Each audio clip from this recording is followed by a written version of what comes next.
नामनेचो गायक महेश काळे हाणी एक गाय दत्तक घेतल्या। दिवचल शिकेरी गोशाळेंत वचून एके गायची पुराय जपसालदारकी घेवपाचो निर्णय ताणें घेतलो। आपल्या आवयच्या यादींत ही गाय दत्तक घेतल्या खंय। गाय ही आपल्या आवय सारकी।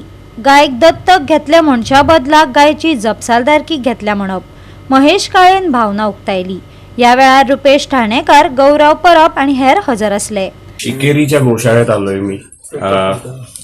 6000 इथे गायी बैल आहेत जे रस्त्यावरती सापडले। त्यांना इथे घेऊन त्यांचं संगोपन करतायत। जितकं मी पाहिलं त्याच्यावरनं कळत आहे की छान त्यांचं संगोपन होत आहे।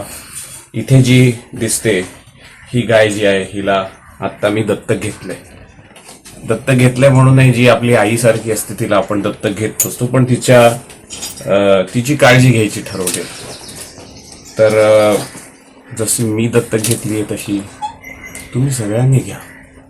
आपल्या भोवतालातल्या ज्या गोष्टी असतात, सकाळी उठल्यानंतर तुम्ही चहा कॉफी पित असाल, त्यातलं जे दूध असतं ते ह्यांच्याच भावंडांकडनं बहिणींकडनं तुम्हाला मिळत असतं। त्यामुळे ते जर आपल्या निर्वाहाची काळजी घेत असतील तर आपल्याला पण घेणं हे त्यांची काळजी घेणं ही जबाबदारी आहे। नक्की करा।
गोवा 365 खातीर गौतमी गांवकार आणि वैष्णवी साळगांवकार।